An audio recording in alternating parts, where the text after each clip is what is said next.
जब बोलो तो मैं सज के चबाऊंगी। अभी तुम बोल रहे हैं। हाँ बोलिए दीदी। अच्छा सुनो। कहानी का नाम है अंगूठा चूस। कहानी का नाम अंगूठा चूस। गुलाब सी कोमल पायल लहंगा पहने छमछम करती चलती तो दादी का दिल उलड़ उलड़ करता। हाय मेरी पायल या को किसी की नज़र ना लग जाए। वह कजरौटा लाती और झट से उसके टीका लगा देती। सलोने मुखड़े वाली जब किसी से बात करती तो उसकी आंखें हंसती।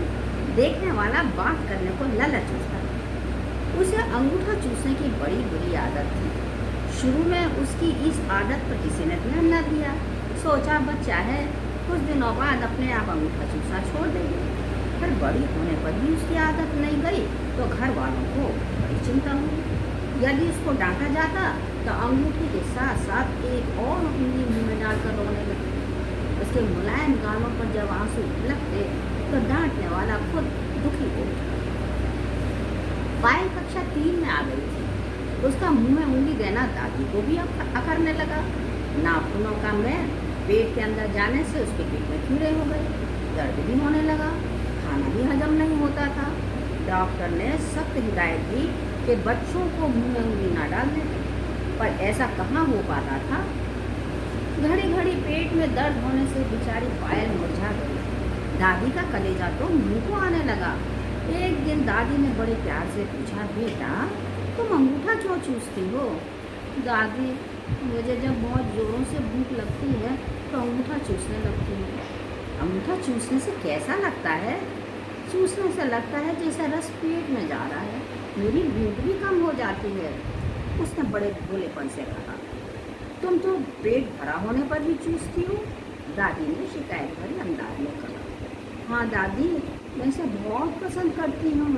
जब भी इसे याद करती हूँ ये मेरे पास होता है। ऑफिस से आते ही पापा दीदी को गोद में ले लेते हैं। मम्मी भी पहले दीदी की बात सुनती हैं।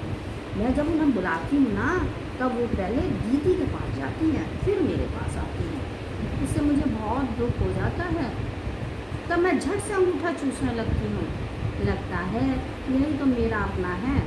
बात खत्म करते ही उसने तुरंत अंगूठा मुंह में चूस लिया। बेटा तुम तो बहुत समझदारी की बात कर रही हो, पर मम्मी पापा भी तुम्हारा बहुत ध्यान रखते हैं। वो पढ़ाते हैं लिखाते हैं। मम्मी तुम्हारे लिए खाना बनाती है। दादी ने पायल को समझाया। हाँ प्यार तो करते हैं, पर सबसे पहले दीदी को फ्रॉक दिलाते हैं। जब वह उसकी छोटी हो जाती है तब मुझे दी जाती है। क्यों? मैं भी तो ध्यान है अब चाहती हूँ। नाराजगी के स्वर में पायल बोली। अच्छा मैं तुम्हारी मम्मी से कहूँगी, घर में अब से हर चीज़ 2 आएगी। इतनी से 2 टॉफियाँ लाई थी। ये टॉफियाँ लाई थी ना, एक तुम्हारे लिए दूसरी तुम्हारी बहन के लिए। दादी आप मेरे मन की बात समझती हो, मम्मी नहीं समझेंगी। पहली बार बुआ ने मुझे पजामा दिया जो मेरे एकदम ठीक था। उसे मैं पहन भी रही हूँ, वरना मम्मी तो हमेशा ढीले ढाले कपड़े खरीदती है ताकि दीदी भी पहन सके। नन्ही बच्ची ने इसलिए मेरी दादी के सामने दिल खोलकर रख दिया। बेटा तुमसे छोटा बच्चा घर में कौन है? तुम्हारे छोटे कपड़े कौन पहनेगा? दीदी के छोटे कपड़े तो तुम पहन सकती हो। पायल मुँह आंसू सी हो गई। बिसूरती बोली, मैं पुराने कपड़े नहीं पहनूंगी। फिर वह अंगूठा चूस कर अपना दुख कम करने की कोशिश करती है। दादी समझ गई कि पायल बहुत भावुक है। जब भी उसके मन को चोट पहुंचती है तब अंगूठे का सहारा लेती है। बच्ची की घुटन ने दादी को हिला दिया। वह उसकी चोटों पर मरहम लगाकर उसकी अंगूठे चूसने की आदत को छुड़ाना चाहती थी। दूसरे दिन पायल स्कूल चली गई। तब उन्होंने उसकी माँ रंभा को वे सारी बातें बताई जो उनके और पायल के बीच में हुई थी। रंभा भी सन्नाटे में आ गई। उसने तो अपनी मासूम बच्ची के दिल को दुखाने की कभी कोशिश नहीं की थी, पर अनजाने में उसके व्यवहार से पायल के दिल को इतनी ठेस पहुंची। सोच सोच कर रंभा के आंसू निकल पड़े। इसने इसे बोली, दादी बेटा हम सबको मिलकर उसकी अंगूठे चूसने की आदत को छुड़ाना होगा। इसका एक ही उपाय मेरी समझ में आ रहा है। प्यार किया जाए, इतना कि वह अपने को अकेला अनुभव ना करे। दोपहर के 3 बजे पायल अपनी बड़ी बहन के साथ स्कूल बस से घर लौटने वाली थी। रंभा अपनी दोनों बेटियों को लेने चल गई। बस घर से कुछ दूरी पर रुकती थी। रोजाना की तरह दरवाजे पर बड़ी बहन खड़ी थी।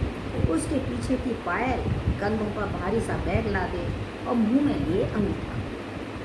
रंभा पहले बड़ी बेटी का बैग थामे उसे उतारती थी, फिर पायल को। कभी कभी तो पायल कंडक्टर की सहायता से अपने आप ही उतर जाती। पर आज तो रंभा कुछ और ही सोच कर आई थी।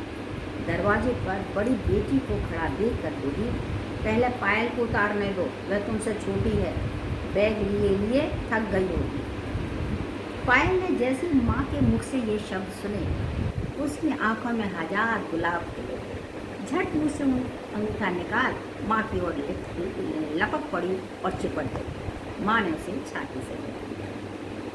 घर आकर गुमसुम रहने वाली पायल आज मैना की तरह चहक रही थी। कभी दादी माँ की गोदी में लुढ़क जाती, कभी माँ के कंधों पर झुक जाती। उसका अंग अंग मुस्का रहा था।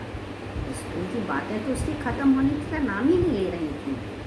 पायल के चेहरे की रंगत बदलते देख दादी और उसकी माँ की खुशी का ठिकाना ना। फूल से कोमल हृदय की खिड़कियों में झांकने से पहले प्यार की सीढ़ियाँ लांघनी ही पड़ी। प्यार की गर्मी से पायल के मन में जमी बर्फ पिघलने लगी और एक दिन ऐसा आया कि उसने अंगूठा चीसना एकदम बंद कर। वाह, बहुत सुंदर, बहुत सुंदर। एक मनोवैज्ञानिक हाँ, एक साइकोलॉजिकल स्टडी देखी। उन्होंने मनोवैज्ञानिक कहानी मांगी थी